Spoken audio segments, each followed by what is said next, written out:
बहुत श्रम करने के बाद भी आ जाता है हमारा नंबर कम, बहुत श्रम करने के बाद भी आ जाता है हमारा नंबर कम, इसलिए आज हम सीखेंगे डाइजेस्टिव सिस्टम।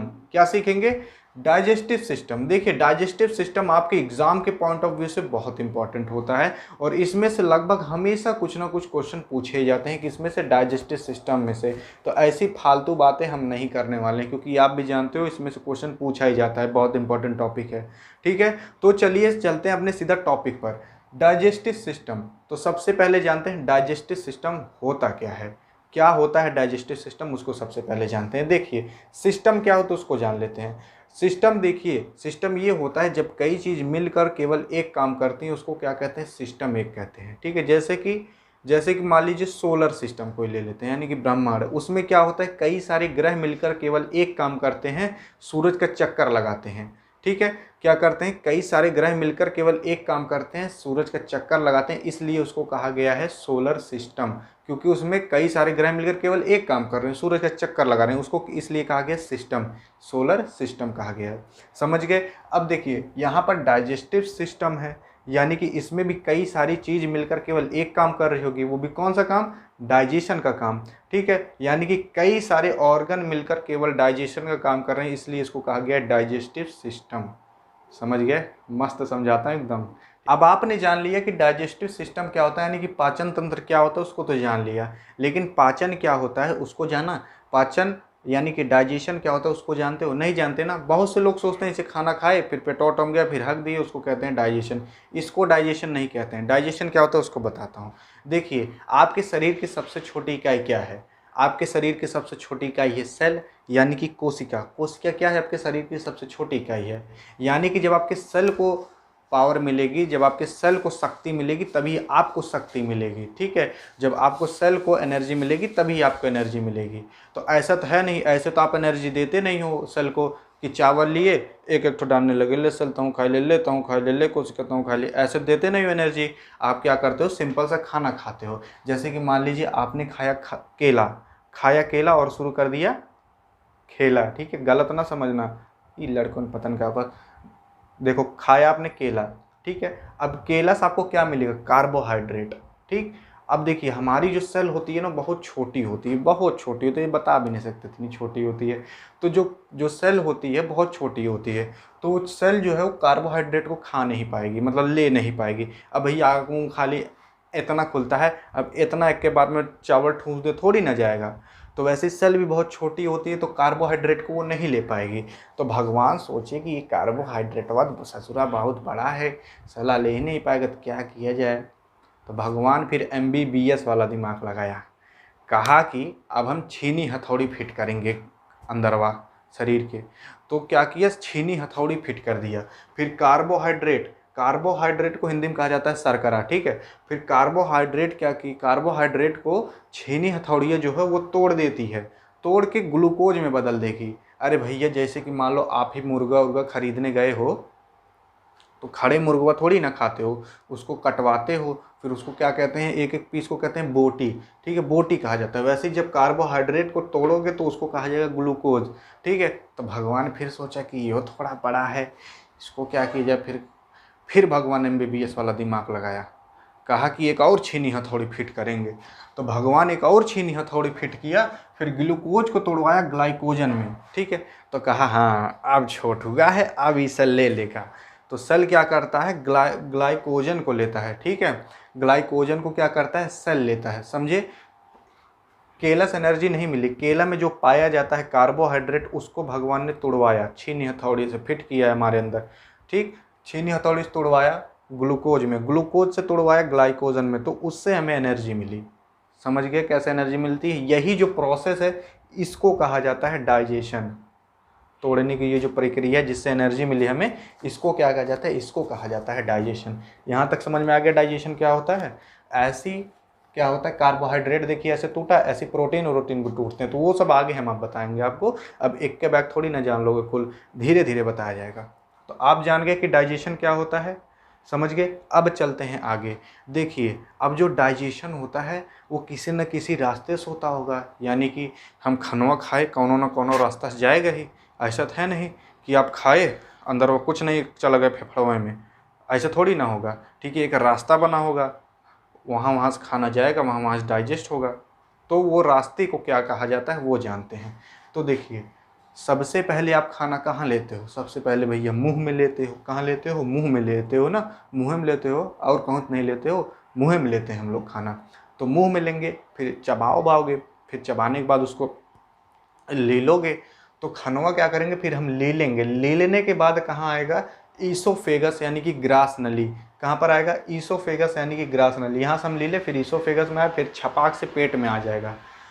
पेट में आने के बाद खाना जो रहता है 4 और घंटे तक पेट में रहता है, ठीक। 4 घंटे तक कहाँ रहेगा? पेट में, यानी कि स्टोमच। स्टोमच को क्या कहा जाता है? आमाशय। पेट को क्या कहा जाता है? आमाशय। समझ गए? अब यहाँ पर 4 घंटा रहेगा। अब खनवा पेटवा कहेगा हाँ 4 घंटा अब हो गया, अब इसको भेजते हैं आगे खनवा को। तो खनवा क्या करेगा? स्टोमच स्मॉल इंटेस्टाइन में भेजेगा। यहाँ सब क्या होगा? यहाँ सब डाइजेशन होता रहेगा 4 घंटे तक, यहाँ पर डाइजेशन होगा। फिर वो सब आगे हम पढ़ेंगे, बताएंगे आप। फिर उसके बाद डाइजेशन यहाँ पर होगा। फिर उसके बाद यहाँ पर स्मॉल इंटेस्टाइन में छोड़ देगा। कौन? स्टोमच। फिर स्मॉल इंटेस्टाइन में आएगा। स्मॉल इंटेस्टाइन खाली कहने में छोटी है, बड़ी बहुत रहती है, कई मीटर तक रहती है, 7 से 8 मीटर के बीच में रहती है। कौन? Small intestine. कहने में छोटी है, बड़ी आपसे भी रहेगी। इसी में भगवान कैसो कह के फिट उठ कह के भरे हैं ये सब। समझ गए? अब सोचिए, इतना कुल खाली यह मुँह से लेकर यहाँ तक है पूरा। इसी में हमारा 6 पैक, वो 6 पैक हुआ। सोच ली कैसे भरे हैं। तो भगवान इतना दिमाग लगाकर, इतना मेहनत लगाकर आपको बनाए हैं, तो इस जीवन को व्यर्थ ना जाने दीजिए, ठीक है। जीवन में कुछ करिए, इस जीवन का महत्व समझिए। समझ गए? क्योंकि भगवान आपको बहुत मुश्किल से बनाया, बहुत मेहनत लगी होगी बनाने में। समझ गए? कभी कभार मैं भी मोटिवेट कर देता हूँ। देखिए, फिर यहाँ पर स्मॉल इंटेस्टाइन में आएगा खाना, यहाँ पर भी पचेगा। फिर उसके बाद छोड़ देगा स्मॉल इंटेस्टाइन लार्ज इंटेस्टाइन में। ई खाली ई सर्व खाली कहने में बड़ा है, कहने में खाली बड़ा है, छोटी वाली छोटा रहता है ये, ठीक है। फिर ये लार्ज इंटेस्टाइन में स्मॉल इंटेस्टाइन छोड़ देगा, यानी कि छोटी आंत से फिर बड़ी आंत में चला जाएगा खाना। फिर आ जाएगा यहाँ पर एनस। एनस को कहते हैं गूदा, ठीक है। गूदा क्या होता है जानते हैं? देखिए, गंगा में जब लड़ाई वड़ाई होती है, कहती तोरे गूदा है मैं मार, तोरे गूदा है मार। तो तो क्या कहते हैं? गूदा, यानी कि कहते हैं एनस। अगर तोरे एनस मत मारो तो एनस को क्या कहा जाता है? गूदा कहा जाता है। कहते तोरे गूदम दम नाबा, तोरे गूदम दम नाबा, तो ना मार सकते हमें। तो क्या कहते हैं? यानी कि तोरे एनस में दम नाबा। तो एनस को कहा जाता है गूदा। यहाँ से जब यहाँ पर खनवा पड़ता है तब आप जुरा जाते हैं बड़ी तेज़ी से, आपको लैटरिन वैटरिन भागने पड़ता है, तब लैटरिन में छपाक छपाक करते हैं। यहाँ तक समझ में आ गया कहाँ कहाँ से खाना जाता है। अब जहाँ जहाँ से खाना जाता है उसको कहते हैं एलिमेंट्री कैनाल। क्या कहते हैं? एलिमेंट्री कैनाल, यानी कि आहार नाल। समझ गए? देखिए, एलिमेंट्री कैनाल यानी कि यहाँ से मुँह से खाए, फिर यहाँ पेट में गया, फिर स्मॉल इंटेस्टाइन, फिर लार्ज इंटेस्टाइन, फिर यहाँ से बाहर। समझ गए? तो ये पूरा जितना है इसको कहते हैं एलिमेंट्री कैनाल। समझ गए? जहाँ जहाँ से खाना गुजरता है उसको कहते हैं क्या? Alimentary canal. अब देखिए, एलिमेंट्री कैनाल में क्या क्या आता है, यहाँ भी पढ़ लेते हैं। एलिमेंट्री को कैनाल कहते हैं हिंदी में आहार नाल। सबसे पहले हम कहाँ लेते हैं खाना? मुंह में लेते हैं। मुंह में लेते हैं ना, और कहाँ लेते हैं? मुंह में लेते हैं। हाँ, मुंह में लेते हैं। मुंह को कहा जाता है माउथ, और माउथ को ही आप कह सकते हो बक्कल कैविटी। क्या कह सकते हो? Buccal cavity. अब ई जिन सोचना कि पेपर में आ गया बक्कल कैविटी लिख के कंफ्यूज हो जाओ, अरे कौन बक्कल है? मुड़वा में लगाने वाला बक्कल, कौन सा बक्कल? तो बक्कल कैविटी आप मुंह को भी कहा जाता है। क्या कहा जाता है? मुंह को बक्कल कैविटी भी कह सकते हो, माउथ कैविटी भी कह सकते हो, ओरल कैविटी भी कह सकते हो, और मुख गुहा भी कह सकते हो, ठीक है। मुख गु, गु के आगे हा लगा दो तो क्या हो जाएगा? गुहा। तो मुख गुहा भी कह सकते हो। समझ गए? तो खाली मुँह का आप इतना सब कुछ कह सकते हो। यहाँ तक समझ में आया? फिर उसके बाद क्या करोगे? आप ले लोगे खनवा को ले लेने के बाद कहाँ जाएगा? ईसोफेगस यानी कि ग्रास नली में जाएगा। फिर ग्रास नली में से कहाँ जाएगा? स्टोमच यानी कि आमाशय, उदर। स्टोमच यानी कि पेट को आप स्टोमच भी कह सकते हो, आमाशय भी कह सकते हो, और उदर भी कह सकते हो, ठीक है। अब कहाँ जाएगा आपका खाना? स्मॉल इंटेस्टाइन यानी कि छोटी आंत। छोटी आंत कहाँ भेजेगी? फिर लार्ज इंटेस्टाइन यानी कि बड़ी आंत। बड़ी आंत कहाँ भेजेगी? एनस यानी कि गूदा। गूदा तो आप बड़ी अच्छे से जान गए होगे। यहाँ तक समझ में आ गया? कोई दिक्कत नहीं। एलिमेंट्री कैनाल आपको समझ में आ गया। अब देखिए, अब बात आती है ग्लैंड की। अब सोचोगे ये सारा नया चीज़ का आ गया ग्लैंड। देखिए, जो मैंने आपको शुरू में बताया था डाइजेशन कि केला से हमें मिला कार्बोहाइड्रेट, कार्बोहाइड्रेट को तोड़ा ग्लूकोज में, ग्लूकोज को तोड़ा ग्लाइकोजन में। तो ये तोड़ना, ये कहाँ से तोड़ा जाएगा? मैंने बताया था छीनी हथौड़ी से। तो भगवान छीनी हथौड़ी नहीं फिट किया हमारे अंदर, ये तो मैंने एग्जाम्पल के लिए बताया था। भगवान हमारे अंदर एंजाइम्स डाला है, ठीक है, एंजाइम्स, ठीक, क्या डाला है? एंजाइम्स डाला है, ठीक, उसी की वजह से ये तोड़ता है इनमें, ठीक है। तो एंजाइम्स कहाँ कहाँ बनते हैं? अरे भैया कौनो जगह होगा जहाँ बनेगा, ठीक है। तो ग्लैंड में बनते हैं, यानी कि ग्रंथि। कहाँ बनते हैं? ग्रंथि में। और सभी ग्रंथि को लोगे तो उसको क्या कहेंगे? एक्सोक्राइन ग्लैंड, एक्सोक्राइन ग्लैंड, समझ गए? ग्रंथि में बनते हैं। अब वो ग्रंथि कौन कौन सी होती है उसको जान लेते हैं। जैसे कि देखिए, सलाइवरी ग्लैंड यानी कि लार ग्रंथि। लार जानते हो, ये थूका, ये जो है, ये क्या है? ये लार है, ठीक है। तो ये भी क्या है? एक तो एंजाइम है, ये भी खाना पचाने में हेल्प करता है, ठीक, समझ गए? तो लार ग्रंथि ये देखिए यहाँ पर है, एक ठो ऊपरा रहती है, दो ठो निचवा रहती है। तीन लार ग्रंथि होती है, तीनों पेयर में होती हैं। एक ठो यहाँ होती है, एक ठो यहाँ होती है, ठीक, और एक ठो है यहाँ होती है, ऊपरा होती है। समझ गए कहाँ होती है लार ग्रंथि?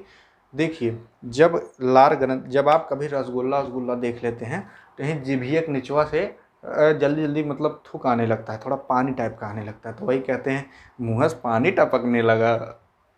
समझ गए? तो यही लार बनता है, यही थूका बनता है, समझ गए? 1 से 1.5 लीटर तक लार बनता है पूरे दिन भर में, समझ गए? 1 से 1.5 लीटर तक हमारे मुंह में लार बनता है पूरे दिन भर में। एक तो तीन लार ग्रंथियाँ होती हैं, तीनों पेयर में होती हैं। लार ग्रंथि समझ गए? इन सब के बारे में पढ़ेंगे आगे, लेकिन अभी ऐसे ऊपर ऊपर से बातें जान लेते हैं। फिर दूसरा आता है गैस्ट्रिक ग्लैंड। ये भी हमारे खाना पचाने में मदद करता है, जिसको कि कहते हैं जठर ग्रंथि। ये क्या है? ये ग्रंथि हैं जिसमें से आपका एंजाइम्स निकलता है, समझ गए? तो जठर ग्रंथि यानी कि गैस्ट्रिक ग्लैंड ये पाई जाती है पेट में। ये ग्रंथि भी एंजाइम्स रिलीज करती हैं जो कि खाना पचाने में मदद करता है। फिर आता है लीवर यानी कि यकृत। ये है लीवरवा, ठीक। तो ये लीवर क्या है? ये यकृत है, ये भी एंजाइम्स छोड़ता है जो कि खाना पचाने में मदद करता है। पेनक्रियाज गॉल ब्लैडर यानी कि अग्न्याशय पित्ताशय, तो ये सब भी एंजाइम्स छोड़ते हैं। देखिए पेनक्रियाज यहाँ पर है और गॉल ब्लैडर है हरियर का छोटा जो है ये है। तो ये क्या है? ये सब भी एंजाइम्स रिलीज करते हैं जो कि खाना पचाने में हमारी मदद करते हैं, समझ गए? देखिए, इसमें हम लीवर के बारे में नहीं पढ़ने वाले हैं, इसमें हम लीवर, गॉल ब्लैडर, पेनक्रियाज इन सब के बारे में नहीं पढ़ेंगे। हम इसमें क्या पढ़ेंगे? जो लीवर, गॉल ब्लैडर, पेनक्रियाज ये सब जो जूस रिलीज करते हैं, जो एंजाइम्स रिलीज करते हैं, उनके बारे में पढ़ेंगे हम, समझ गए? लीवर हम अलग चैप्टर में पढ़ेंगे, ये जो एंजाइम्स रिलीज करते हैं उसके बारे में पढ़ेंगे, क्योंकि हमारा मेन फोकस किस पे है? डाइजेशन में, यानी कि जो जो डाइजेशन में आता है उसके बारे में हम पढ़ेंगे केवल।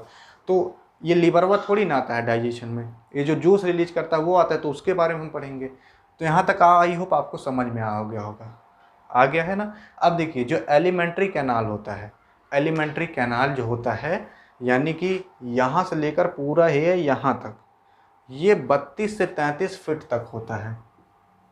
32 से 33 फीट इतना लंबा होता है। अब सोच लीजिए कितना भगवान ऐंठ गोइठ के ही फिट किए हैं, कितनी मेहनत लगी होगी भगवान को ऐंठ गोइठ के फिट करने में, लेकिन फिर भी आप अपने जीवन का कीमत नहीं समझते, ऐसे ही बर्बाद कर दे रहे हैं लड़की उड़कियों के पीछे, ठीक। तो 32 से 33 फीट तक होता है ये एलिमेंट्री कैनाल हमारे शरीर के अंदर, ठीक है।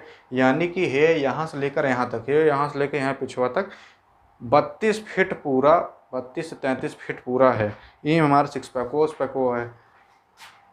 और अगर मीटर में देखोगे, पता लग पेपरों में मीटर में पूछ लिया तो 9 मीटर, लगभग 9 मीटर होता है, समझ गए? ये एलिमेंट्री कैनाल की लंबाई, और फिट में 32 से 33 फीट। आई होप आपको इतना समझ में आया होगा। अगर स्क्रीनशॉट आउट लेना हो तो ले लीजिए, हटना पड़ेगा। हाँ, स्क्रीनशॉट आउट लेना होगा ले लीजिएगा। अब बढ़ते हैं हम आगे, आगे कहाँ बढ़ेंगे वो देख लीजिए।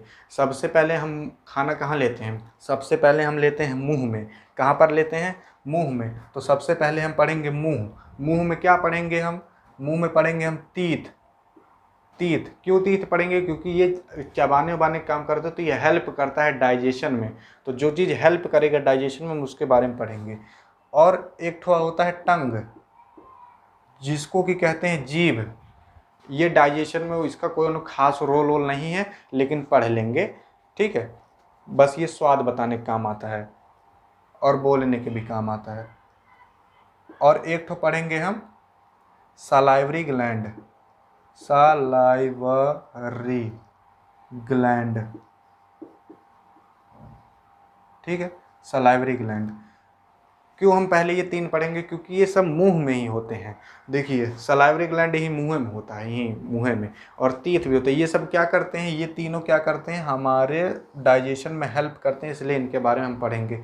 टंग का कोई खास रोल नहीं है, लेकिन पढ़ लेंगे। कहाँ का हम तीत के बारे में, सलाइवरी ग्लैंड के बारे में पढ़ रहे हैं। अभी टंग वो गुस्सा आ जाएगा, कहेगा हमारे बारे में नहीं पढ़ रहे हो।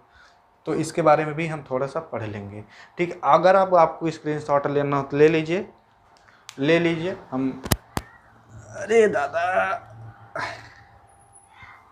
स्क्रीनशॉट ले लिए होंगे। अब हम इसको मिटाते हैं। तो अब हम सबसे पहले चलेंगे मुंह की तरफ, यानी कि माउथ की तरफ। क्यों? क्योंकि देखिए जब हम खाना खाते हैं तो सबसे पहले हम खाना मुंह में डालते हैं, और कहीं तो नहीं डालते हैं ना, सबसे पहले हम मुंह में डालते हैं खाना, ठीक है। तो मुंह में कौन कौन डाइजेशन, कैसे कैसे डाइजेशन होता है, सबसे पहले उसको जानते हैं। तो मुंह में डाइजेशन कराने वाला होता है एक ठो तीत, यानी कि दांत, ठीक। और एक ठो होता है टंग। देखिए टंग का कोई खास रोल नहीं होता है किसमें, डाइजेशन में, केवल स्वाद बताने का काम आता है, लेकिन थोड़ा बहुत इसको भी पढ़ ही लेंगे। तीसरे नंबर पर होता है सलाइवरी ग्लैंड, यानी कि लारीय ग्रंथि। ये बहुत महत्वपूर्ण रोल निभाती है डाइजेशन में, ठीक है। अब देखिए मुंह को आप माउथ भी कह सकते हो, माउथ कैविटी भी कह सकते हो, ओरल कैविटी भी कह सकते हो, बक्कल कैविटी भी कह सकते हो, और मुख गुहा भी कह सकते हो। समझ गए इतना? अब सबसे पहले हम पढ़ेंगे क्या? तीत। देखिए तीत यानी कि दांत।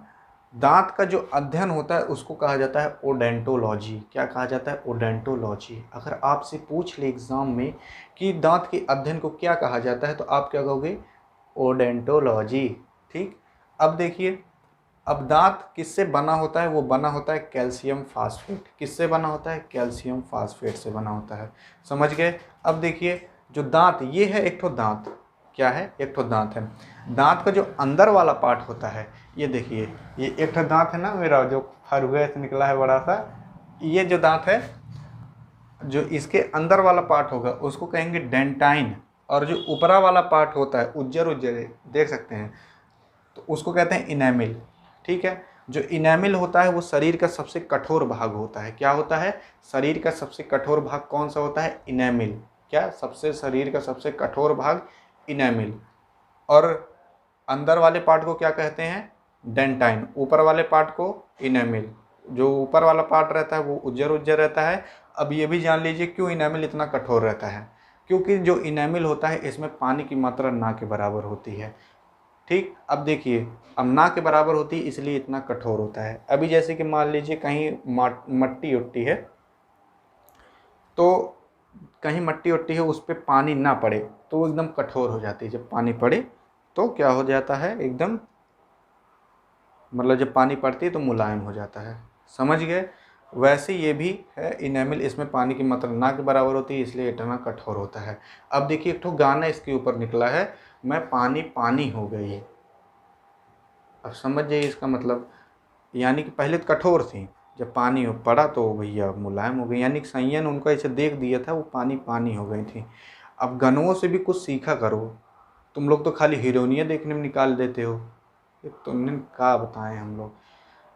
गनों से भी कुछ सीख करो। देखिए, अरे ऊपर वाला पार्ट क्या होता है? इनेमिल, जो कि सबसे कठोर होता है। अंदर वाला डेंटाइन। अब देखिए जो फ्लोरीन होता है वो दांत को सबसे ज़्यादा हानि पहुंचाता है। फ्लोरीन की वजह से आपके दांत झड़ने शुरू हो जाते हैं। अब देखिए डाइफाइकोडोंट और मोनोफाइडोंट क्या होता है। डाइफाइकोडोंट ऐसा ये होता है जो दांत दो बार आते हैं, उसे डाइफाइडोंट कहा जाता है। जैसे कि आप जब पैदा हुए थे तब तो आपके एक को दांत नहीं थे, फिर कुछ दिन बाद आए दांत, फिर उसको कहा जाता है दूध के दांत, यानी कि मिल्क टीथ। फिर वो क्या हुए? टूट गए, फिर से नए दांत आते हैं, तो उसे क्या कहेंगे? डाइफाइडोंट। तो ऐसे 20 दांत होते हैं जो कि टूट के फिर वापस आ जाते हैं। क्या होते हैं? 20 दांत होते हैं। जो टूट के फिर से वापस आ जाते हैं।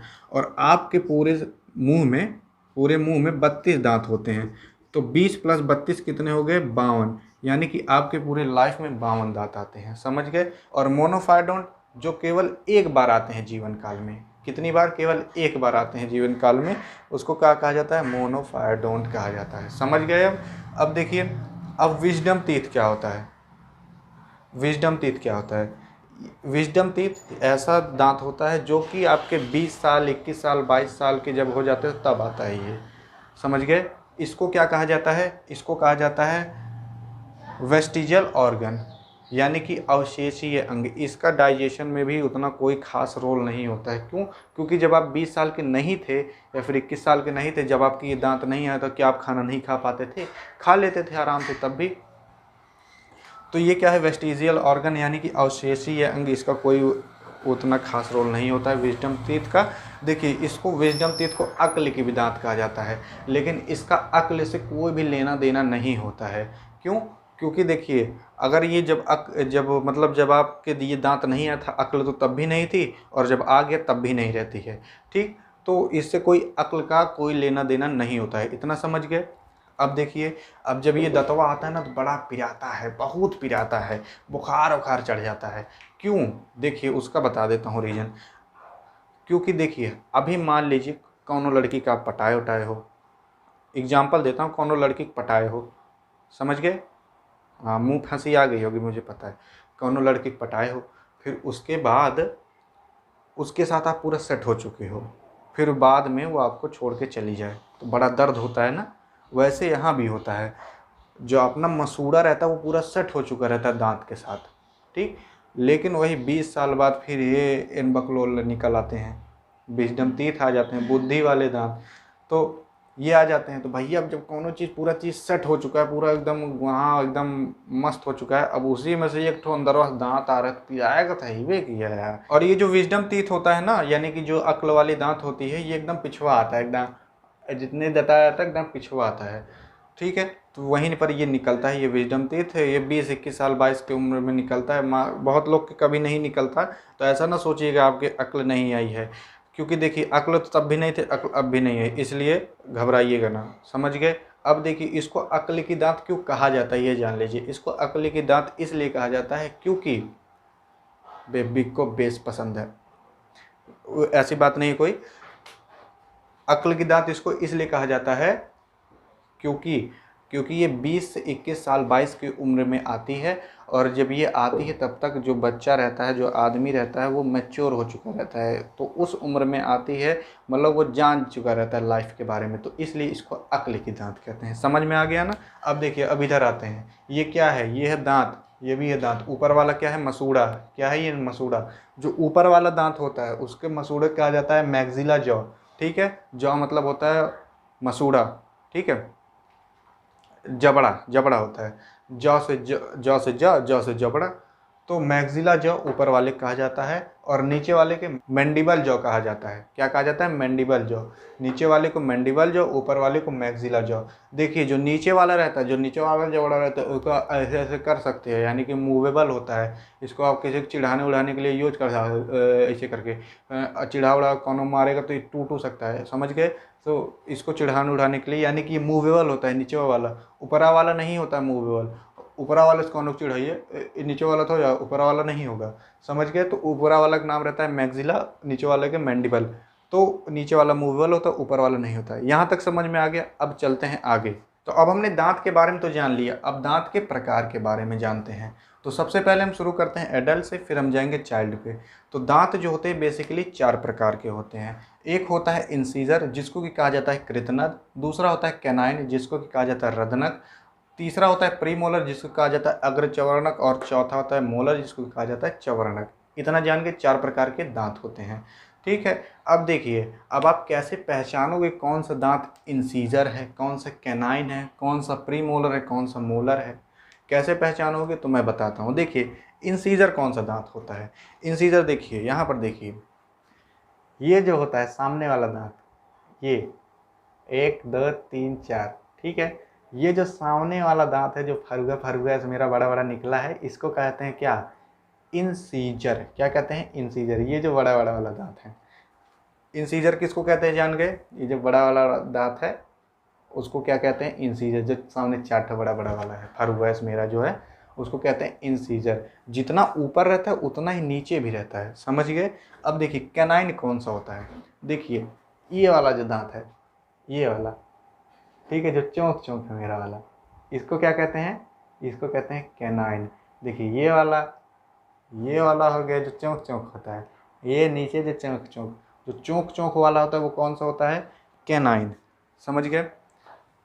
प्रीमोलर कौन सा होता है? ये जो चौंक चौंक वाले के पीछे दो ठो दांत होते हैं, इसको प्रीमोलर कहते हैं। ठीक है, इधर भी दो ठो दांत होगा, इधर भी दो ठो होगा, इधर भी दो ठो होगा, नीचो भी। ठीक, मोलर जो होता है, जो एकदम पीछे वाले दांत होते हैं, वो मोलर होते हैं। समझ गए? तीन ठो इधर रहेंगे, तीन ठो इधर, नीचे भी तीन ठो इधर, नीचे भी तीन ठो इधर। समझ गए? मोलर, प्रीमोलर भी जान गए, कैनाइन भी जान गए, अब इंसीजर भी जान गए। इंसीजर ये जो सामने वाले, इसको स्माइलिंग टीथ भी बोला जाता है। इंसीजर को जो सामने ये जो दता होते हैं मेरे फरुआ से, इसको स्माइलिंग टीथ भी बोलते हैं। क्यों? क्योंकि जब आप मुँह चिदोड़ते हैं कौन देख के ना, तो ये वाला दिखता है सामने वाला, इसको इसलिए स्माइलिंग टीथ भी बोला जाता है। समझ गए? अब जान लेते हैं इसकी संख्या कितनी होती है। देखिए ये जो सामने वाला दांत है, 1 2 3 4, 4 ठो इंसीजर है ऊपर। जब ऊपर है तो नीचे कितना होगा? 4 होगा। क्यों? देखिए कैसे मैं जाना 4 ठो। देखिए इधर ये चौंक वाला है, इधर ये चौंक वाला है, तो चौंक वाले के बीच कितना दांत है? 4 ठो है। तो ऊपर 4 तो नीचे भी 4, तो 4 4 8। ठीक है, ये हो गया इंसीजर। कैनाइन कितना होता है? देखिए कैनाइन एक ठो ये वर्क चौंक चौंक वाला दिख रहा है, मेरा 12वां निकला ये चौंक चौंक वाला थोड़ा। ये इधर एक, इधर भी एक। जब इधर ऊपर 2 ठो हो गए तो नीचे भी 2 ठो, 2 2 4 हो गए। तो 4 कितने होते हैं? कैनाइन होते हैं। प्रीमोलर देखिए जो चौंक वाले के पीछे, जो अरे यार, जो चौंक वाले के पीछे होते हैं 1 2 दांत, ये 2 दांत, ठीक है, वो प्रीमोलर होते हैं। तो इधर 2 दांत, ऊपर की इधर भी 2 दांत। ठीक है, तो ऊपर कितने होंगे? 4, नीचे भी कितने होंगे? 4, तो 4 4 8 दांत हो जाएंगे। मोलर देखिए इधर ऊपर एकदम पीछे वाले जो 3 दांत होते हैं वो मोलर होते हैं। 3, देखिए किसी किसी के विजडम टीथ नहीं निकला होगा, समझ गए? तो आपके 2 ही दांत होंगे पीछे, समझ गए? मोलर के, प्री मोलर के पीछे 2 ही दांत होंगे, जिनका निकल गया हो 3 दांत होंगे। तो 3 इधर, 3 इधर, नीचे भी 3 इधर, नीचे भी 3 इधर, तो 12 दांत टोटल हो गए। अब इनको जोड़ दोगे तो पूरा 32 हो जाएगा। समझ गए? अब देखिए ये आप संख्या जान गए कितनी होती है इंसीजर, पहचानना जान गए कौन सा, मतलब दांत कितने की संख्या होती है दांतों की, कैसे पहचानोगे वो भी जान गए। अब काम क्या होता है इनका वो जान लीजिए। देखिए इंसीजर का काम क्या होता है? इंसीजर का काम होता है काटना। क्या काम होता है? काटना। कच्चे दे काट लो। देखिए जब बर्गर वर्गर आता है तो क्या करते हो? ऐसे जब मुँह डाले आगे वाले से काटते हो ना, तो इंसीजर से ही काटते हो। ये आगे वाले 4 दांत से काटते हो, तो इसका काम क्या होता है? काटना। कौन दांते होते काट ला, ऐसे काटोगे। कहूँ लड़ाई उड़ाई ले दांते काट लिए, तो ऐसे काटोगे। तो ये क्या होता है? काटना इसका काम होता है। समझ गए? कैनाइन का काम क्या होता है? ये देखिए चौंक चौंक वाले, ये जानवर जो मांसाहारी जानवर होते हैं उसमें बड़े बड़े होते हैं।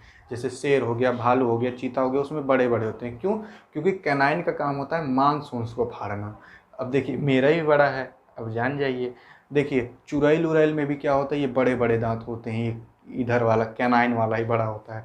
समझ गए? पिक्चर उच्चर हम देखे होंगे, हीरोइन जो चुड़ैल बनती हैं उनमें बड़े बड़े दांत होते हैं। अब हीरोइनियाँ चुड़ैल नहीं बनती हैं। देखिए हीरोइनियाँ जो मेकअप लगाए रहती हैं ना, मेकअप कौनों नहीं लगाए रहती हैं, जो सुंदरता वाला मेकअप लगाए रहती हैं, बस उसी को उतार दिया जाता है, वो चुड़ैल बन जाती हैं हीरोइनियाँ। समझ गए ना? तो चुड़ैल उड़ैल की एक्टिंग, मतलब वो खर्चा बड़ा कम आता है, क्योंकि मेकअप खर्चा आता ही नहीं है, क्योंकि जो लगाए रहते हैं बस उसी को उतार दिया जाता है, चुड़ैल बन जाती हैं। तो ये जो 4 दांत, ऊपर 2 दांत, नीचे 2 दांत, ये जो चौंक चौंक वाले रहते हैं, इसको कहा जाता है कैनाइन। इसका काम क्या होता है? फाड़ना। ये सबकी फाड़ देता है, फाड़ना। समझ गए? इसका काम क्या होता है? फाड़ना। ये मांसाहारी जानवरों में बड़ा होता है। ठीक है, अब मेरा वाला थोड़ा सा 12वां निकला है, पतन का है। प्रीमोलर, देखिए प्रीमोलर का काम होता है पीसना। यानी कि जो खाए हो रोटी चावल जो भी खाए उसको क्या करता है, ये पीसता है, पीसना, समझ गए। ये जो चौंक चौंक वाले पीछे दो दो दांत होते हैं वही होता है क्या, आपका प्रीमोलर। और मोलर जो होता है वो जानते ही हो आप, इसका भी काम सेम होता है, पीसना इसका भी होता है, और जो सलाइवा रहता है उसके साथ ये मिला देता है सलाइवा और खाने को, यानी कि थूका जो मुंह में रहता है उसको मिला देता है खाने के साथ। इसका भी यही काम होता है जो इसका काम होता है प्रीमोलर का, समझ गए। अब देखिए इतना तो आप समझ गए, काम जान गए, संख्या जान गए, कैसे पहचानेंगे वो जान गए।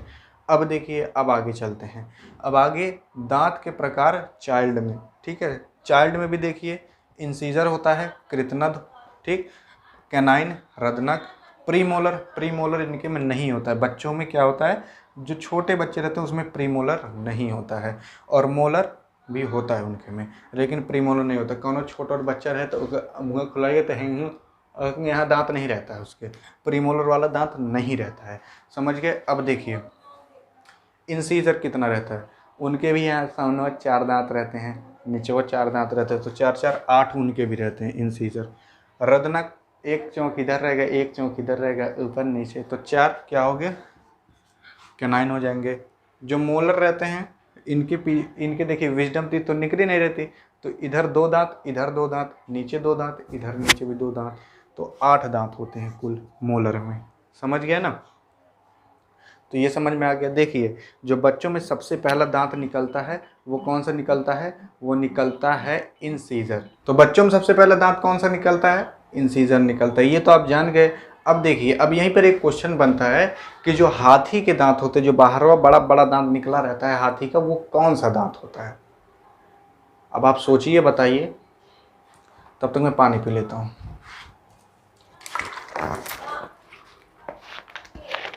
सोचिए हाथी के जो बाहर दांत निकले रहते हैं वो कौन से रहते हैं,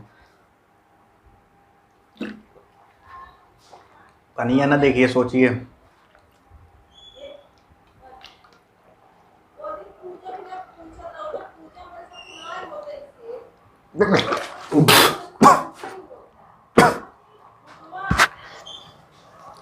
छिछनी नजर आ रही है, तुम लोग छिछनी चढ़ गई मेरे।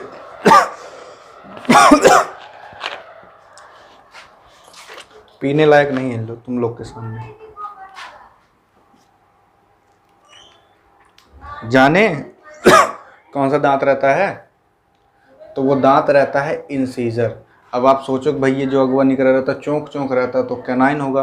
तो देखिए मांसाहारी में बड़ा बड़ा दांत होता है कैनाइन, ठीक है, शाकाहारी में नहीं होता। देखिए जो हाथी रहता है वो शाकाहारी रहता है, तो इसलिए उसमें जो बाहर निकला हुआ दांत रहता है वो इंसीजर रहता है, समझ गए, कैनाइन नहीं रहता, इंसीजर रहता है जो बाहर दांत निकला रहता है। अब ये भी क्वेश्चन पूछ सकते हैं कि कौन से जबड़े में निकल रहता है, तो ऊपर वाले जबड़े में निकला रहता है, मैग्जिला जिसको कहते हैं, मैग्जिला जॉ में निकला रहता है। किसका, हाथी का दांत जो बड़ा बड़ा आगे निकला रहता है, इंसीजर रहता है, और वो भी मैग्जिला निकला रहता है। यहाँ तक समझ में आ गया। अब चलते हैं आगे।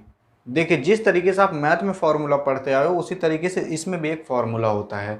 आप जानते होगे एडल्ट टीथ फार्मूला, ये सब जैसे कि 2 1 2 3, ये सब आप जानते होगे, ये पढ़ते होगे जानते होगे, नहीं पढ़ोगे कहाँ जानोगे। तो ये फार्मूला बनता कैसे वो अब आज हम जानेंगे।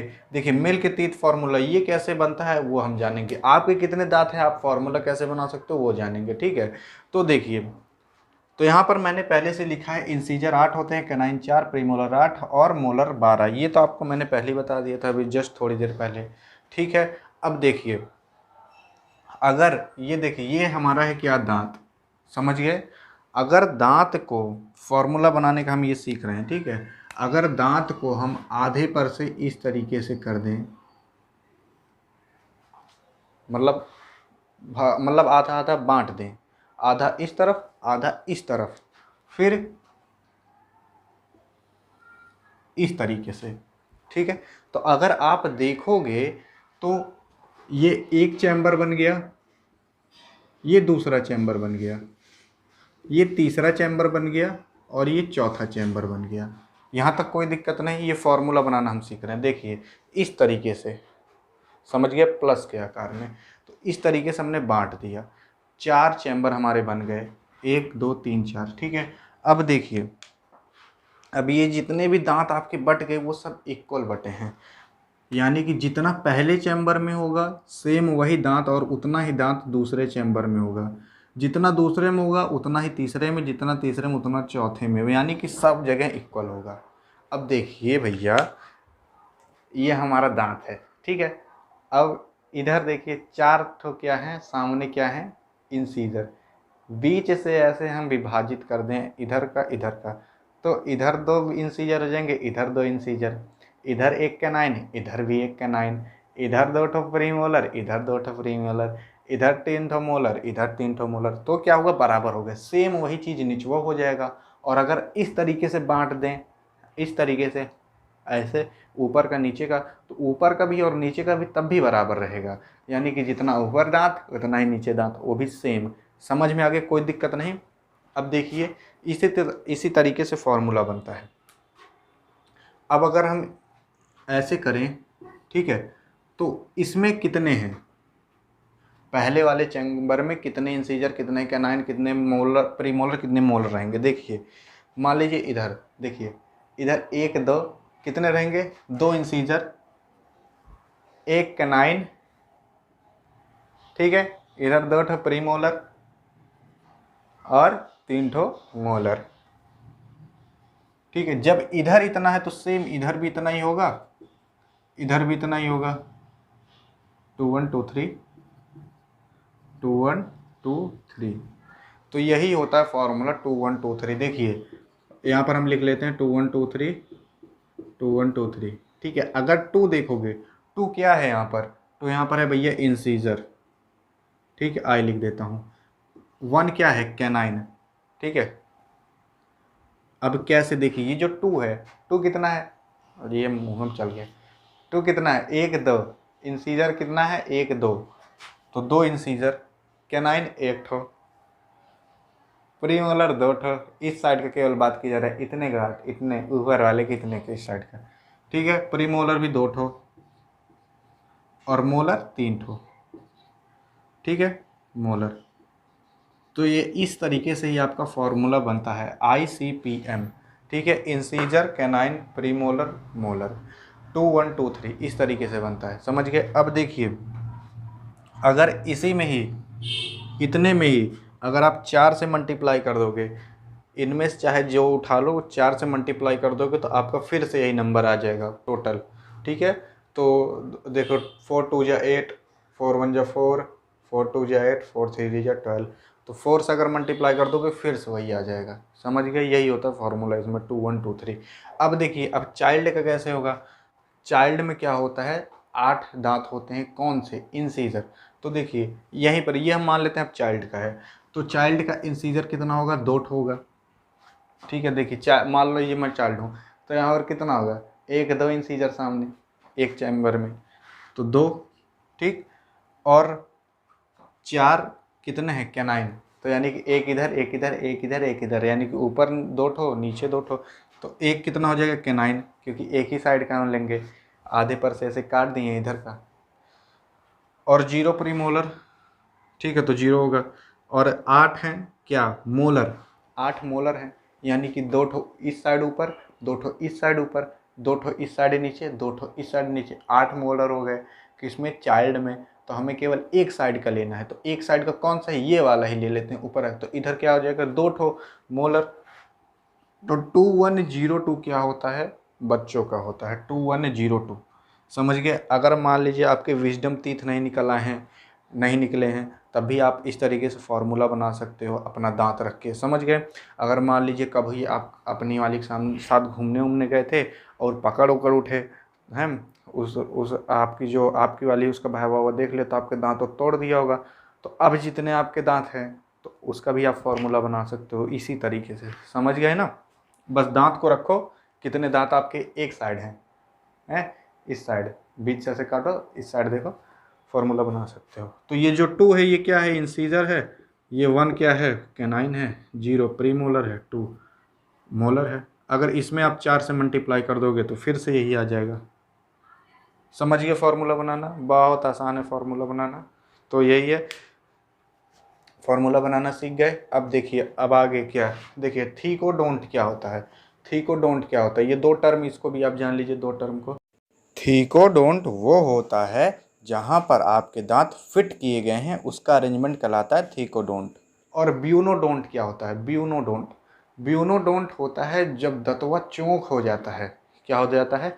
चौक होता है। Sharpness of teeth is called bunodont. कभी कभार दंतवा इस तरीके से हो जाता है,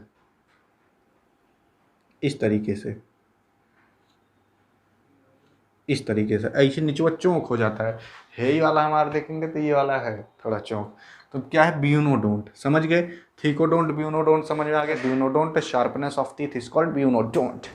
समझ गए? अब आगे चलते हैं। दांत के बारे में हमें जितना पढ़ना था हमने पढ़ लिया। अब हम पढ़ते हैं टंग के बारे में, यानी कि जीभ के बारे में। देखिए, जीभ का जो होता है डाइजेशन में उतना कोई खास रोल नहीं होता है, केवल ये टेस्ट बताने के काम आता है।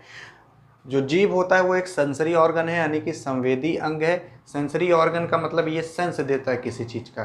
किसका सेंस देता है? ये सेंस देता है टेस्ट का। जैसे कि मान लीजिए आपने कुछ खाया है, फिर उसमें पड़ गई मिर्ची, तो आपको तुरंत तीखा लगेगा, तुरंत जीभ कहेगा फेंक फेंक फेंक इसे फेंक, ठीक है? तो एकदम छौछिया उठेंगे आप। क्या होता है? ये सेंस देता है कि तीखा है कि मीठा है कि खट्टा है कि कड़वा है। समझ गए? तो ये क्या बताता है कि हर चीज़ का मतलब टेस्ट का ये सेंस देता है। कौन? जीभ आपका। ये एक सेंसरी ऑर्गन है। और देखिए ये टेस्ट कैसे दे पाता है? टेस्ट देखिए, टेस्ट इसके ऊपर टेस्टिंग बर्ड्स होती हैं, जिसकी वजह से क्या करता है, ये टेस्ट का बता पाता है कि ये टेस्ट मतलब ये तीखा खट्टा ये सब बता लेता है। उसको टेस्टिंग बर्ड को कहा जाता है पैपिली। ठीक है? जो टंग होता है उसका डाइजेशन में वैसे कोई खास रोल नहीं होता, केवल ये टेस्ट बताने का काम आता है, ये तो आप जान गए। और देखिए ये बहुत से चीज़ के काम आता है, बोलने के काम आता है। जैसे कि मान लीजिए अभी आप कुछ बोल रहे हो तो जिभिया उसमें आपकी ज़रूर हिलती है। समझ गए? अभी जैसे कि आपको पेटीकोट बोलना है, बिना जीभ हिलाए बोलो, ऐसे जिभिया पकड़ो और फिर वो पेटीकोट बोलो, अभी देखो पता चल जाएगा। समझ गए? तो जीभ बोलने के काम आता है, टेस्ट बताने के काम आता है। और जैसे कि आप कुछ खा हो रहे हो, तो जैसे कि चावल खा रहे हो, फिर इधर से इधर की साइड ले जाना, तो जीभ ही ले जाता है। और मान लीजिए कभी आप खा हो रहे हो चावल, दाल चावल, तो कभी कभार किनकी उनकी आ जाती है दांतों के नीचे, तो ऐसे करके जीभीए से पता करते हो कहाँ पर है किनकी है, फिर हाथों से निकालते हो। इन सब के भी काम आता है किनकी उनकी बताने की कहाँ पर है, यानी कि कंकड़ उंकड़ जो अंदर आ जाता है ना, उसके भी काम आता है ये। अब देखिए जो टंग होता है वो एक मस्कुलर ऑर्गन होता है। क्या होता है? मस्कुलर ऑर्गन होता है। हाँ, मस्कुलर ऑर्गन होता है। इसके अंदर कोई जीभ के अंदर कोई हड्डी उड्डी नहीं पाई जाती। ठीक है? ये मस्कुलर ऑर्गन होता है। इसको आप मोड़ मार सकते हो इस तरीके से। देखो हड्डी होती थोड़ी ना मुड़ता। देखिए इस तरीके से लहरा भी सकते हो। समझ गए? अब सोचोगे डियर गुरु तो जीभिया बहुत वैसा है, बहुत दिन से करोया और नहीं हो ब्रश करते समय। देखिए अब यहाँ पर आता है हायोइड बोन। हायोइड बोन या थैरोसिक बोन, ये क्या होता है? हायोइड बोन वो होता है जो जीभ को पकड़ के रखता है, यहीं पर होता है, जीभ को पकड़ के रखता है। अगर ये ना पकड़ के रखे तो कभी कुल्ली उल्ली करते रहेंगे, यानी कि मुँह खोलेंगे तो इसे जीभ गिर पड़ेगी नीचे और नहीं पकड़ के रखेगा। समझ गए? हायोइड बोन, उसी को आप थैरोसिक बोन भी बोल सकते हो, क्योंकि यहीं पर होता है, यहीं पर पकड़ के रखता है। और जहाँ पर पकड़ के रखता है, जहाँ स्थान है कौन? हायोइड बोन का, और जहाँ जीभ को ऐसे पकड़ के जहाँ से रखता है उसको बोलते हैं फ्रेनुलम, उस जगह को बोलते हैं फ्रेनुलम। देखिए अब यहाँ पर आते हैं, ये है जीभ, बहुत बड़ी जीभ है, मैं भी जान रहा हूँ। आगे वाला जो है इतना पोर्शन है, ये बताता है स्वीट, यानी कि मीठा है कि नहीं। ऐसे कुछ भी आता है, ऐसे चख कर देखते हैं ना तो पता चलता था मीठ है कि नहीं। ठीक है? सॉल्टी यानी कि नमकीन, ये किनरवा इधर से पता चलता है। ठीक है? नमकीन नमकीन खाते हैं तो इधर ही पूछते हैं तो हल्का यहीं छुआता रहता तो पता मस्त लगता है। समझ गए? और यहाँ पीछे शोर बताते हैं, यानी खट्टा, जैसे कि नींबू उबू जब आप खाते हैं ऐसे करके ऊपर का यहाँ पर गिरता है ना, तो बता देता है खट्टा है कि नहीं। और बिटर है, देखिए जब बिटर यानी कि तीखा, पिछवा लगता है तीखा। समझ गए? क्यों पिछवा लगता है? देखिए जैसे कि आप क्या कहते हैं, मिर्ची उर्ची खाते हैं तो पिछवा जाकर और तीखा लगता है। ठीक है? तो ये टेस्टिंग बड्स यहीं पर होती हैं इसकी। समझ गए? तो टंग में केवल इतना ही पढ़ना था। अब बढ़ते हैं हम सलाइवरी ग्लैंड की तरफ। अब हम पढ़ेंगे सलाइवरी ग्लैंड के बारे में, यानी कि लार ग्रंथ के बारे में। देखिए सलाइवरी ग्लैंड को आप हिंदी में लार ग्रंथि या फिर लारीय ग्रंथि कह सकते हो। सलाइवरी ग्लैंड जो होती है वो सलाइवा बनाती है, यानी यही जो थूका है ना, ये यही क्या होती है, ये बनाती है कौन, सलाइवरी ग्लैंड। ये बहुत हमारी हेल्प करती है किसमें, डाइजेशन में। क्या, लार जो होता है सलाइवा, यही जो सलाइवरी ग्लैंड जो बनाती है सलाइवा, वही बहुत हेल्प करता है हमारे डाइजेशन में।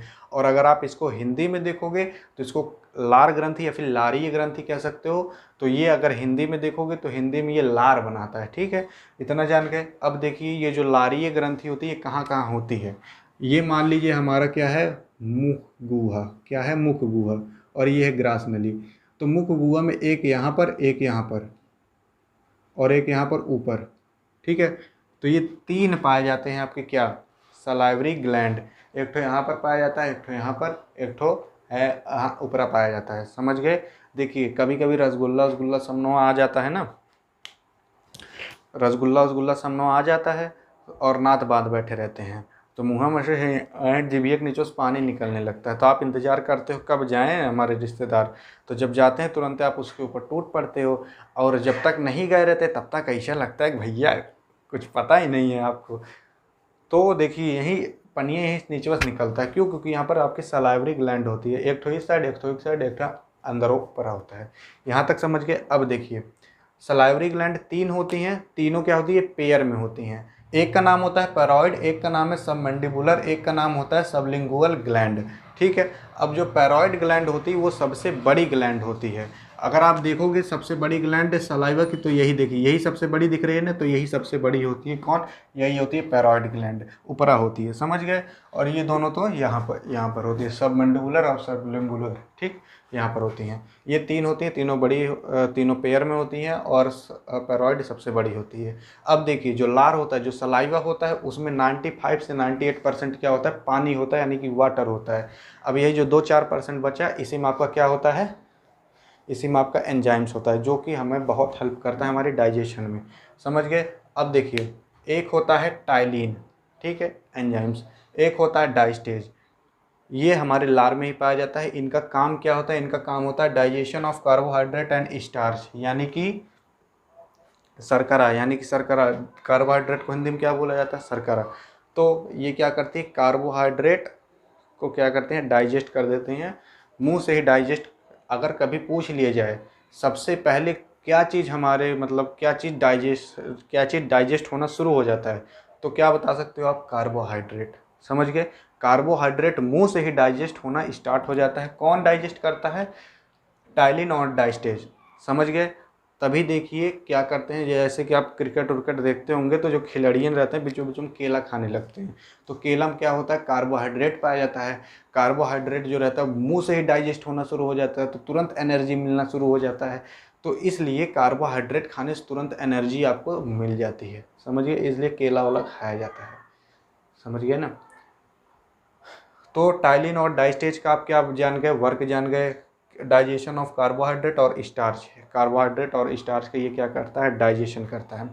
और लाइसोजाइम क्या करता है, किल एंटीबैक्टीरिया, यानी कि जो खाना वाना आप खा रहे हो उसमें जो गंदगी है उसको ये क्या करता है, मार देता है। क्या करता है, धाँ धाँ कर देता है। समझ गए, यानी कि मार देता है। अब देखिए भगवान भी थोड़े चतुर थे। भगवान कहे कि जो इन्हें दुष्टवन आदमियन हैं, कभी कभी क्या होता है, कुछ लोग हक के आते हैं और हथवथ हो नहीं धुलते हैं, भूल जाते हैं धुलना। उसी हथवश खाना खा लेंगे, चाय पी लेंगे, कुछ भी कर लेंगे, मुँह में हथवा डाल लेंगे। तो क्या होता है, तो ये गंदगी भैया हाथों में लगी है, हक के आए हैं तो हाथों में लगी है, तो उसी हाथ से खाना खा लिए तो गंदगी जाएगी अंदर। तो इसीलिए भगवान कहे कि रुक, तुम्हारे लिए कोई मैं बताता हूँ एंजाइम। तो भगवान कहे ले लाइसोजाइम बना दिया। तो लाइसोजाइम बना दिए तो जो गंदगी जाती है खाने के माध्यम से अंदर, तो उसको वो मार देता है। ठीक है, एंटीबैक्टीरिया जितने रहते हैं उसको किल कर देता है, या कर देता है। समझ गए। अब देखिए अब आता है म्यूलिन। म्यूलिन क्या करता है, म्यूलिन भी हमारे लार के अंदर पाया जाता है। ये खाने को चिपचिपा बना देता है। जैसे कि खानवा टठियम है तब तक तो ठीक रहता है, अब वही आपके मुँह से निकाल के फिर उसमें दे दिया जाए, देखिए अभी चिपचिपा हो जाता है। ठीक है, तो चिपचिपा क्या, म्यूलिन जो रहता है वो खाने को क्या बना देता है, चिपचिपा बना देता है। समझ गए।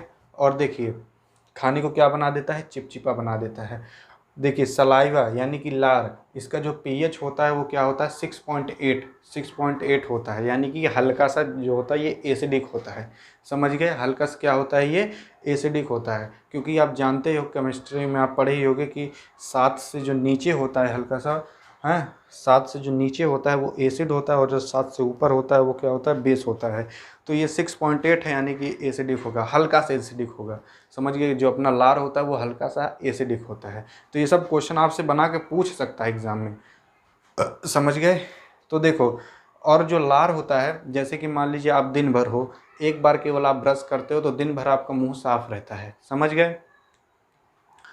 तो क्या करता है, ये जो हमारे अंदर क्या होता है, यही जो होता है लाइसोजाइम, ये क्या करता है, हमेशा बैक्टीरिया वैक्टीरिया जो भी गंदगी आती रहती है दांत पे उसको मारता रहता है। तो दिन भर हम एक बार ब्रश कर लेते हैं, हमें ब्रश करने की ज़रूरत नहीं रहती।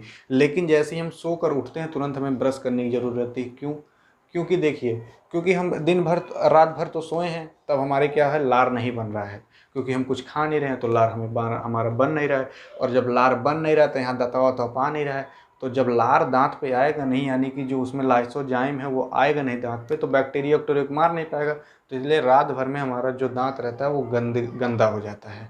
इसलिए सुबह हमें ब्रश करना पड़ता है। जान गए?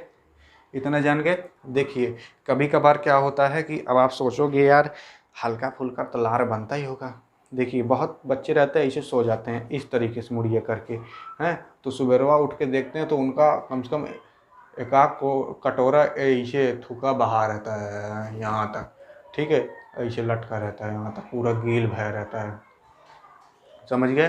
तो अब तो लरवा बाहर निकल आ गया, तो दांतों पे लगा ही नहीं, तो दांत पे लगा नहीं तो लाइसोजाइम यानी कि जो उसमें है लार में, तो वो लगा नहीं, तो बैक्टीरिया वैक्टीरिया को मारा नहीं। तो इसलिए रात भर में आपका क्या होता है, गंदा हो जाता है दांत। इसलिए आपको सुबह ब्रश करना पड़ता है।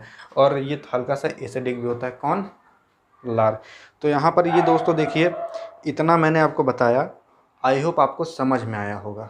ठीक है, आपको समझ में आ जाए इसीलिए मैं इस वीडियो को यहाँ पर ख़त्म करता हूँ। देखिए, अगर आपको समझ में आया तो मुझे समझ में आएगा कि मैं अच्छे से आपको समझा ले गया, और अगर आपको नहीं समझ में आया तो मुझे लगे कि मैं अच्छे से आपको नहीं समझा पाया। तो ये वीडियो को मैं यहीं पर करता हूँ एंड। आई होप मैं आपको इतना जितना सब कुछ बताया आपको समझ में आया होगा। और नहीं समझ में आया होगा तो आप वीडियो फिर से करके देख सकते हो, तो मैं कुछ बोलूँगा है नहीं। जय हिंद और जय भारत।